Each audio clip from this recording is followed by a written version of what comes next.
Of course banking counters પર જો નજર કરીએ તો પ્રાઇવેટ બેન્ક્સમાં આજે ઓફકોર્સ દબાણ બનેલું છે અને એક એક માર્કેટને પુલ નીચે કરવામાં પણ એમનો એક થોડો રોલ છે અલોંગ વિથ અધર કાઉન્ટર્સ. પણ જો બેંક ઓફ બરોડા અને પીએસયુ બેંક્સ પર નજર કરો, એસબીઆઈ પર નજર કરો, આજે એક 52 વીક્સ હાઈ બનાવ્યા છે. ગમશે તમને અહીંયા લાંબા સમય માટે હજી એન્ટ્રી અત્યારના કરી શકાય? પીએસયુ બેંક્સની આપણે વાત કરીએ તો પ્રાઇવેટ સેક્ટર બેંક્સને લાસ્ટ 2-3 ક્વાર્ટર્સથી જે એડવાન્સીસ ગ્રોથ છે એનામાં આઉટ પરફોર્મ કરે છે.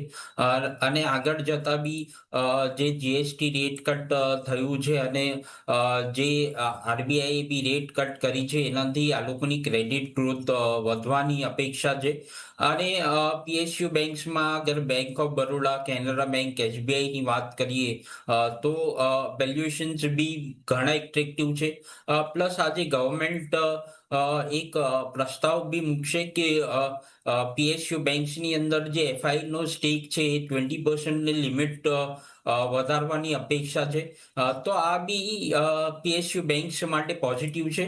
તો ઓવરઓલ મારું વ્યૂ છે કે પીએસયુ બેંક્સ સારું પરફોર્મ કરી શકે છે નેક્સ્ટ 1-2 ક્વાર્ટર્સમાં.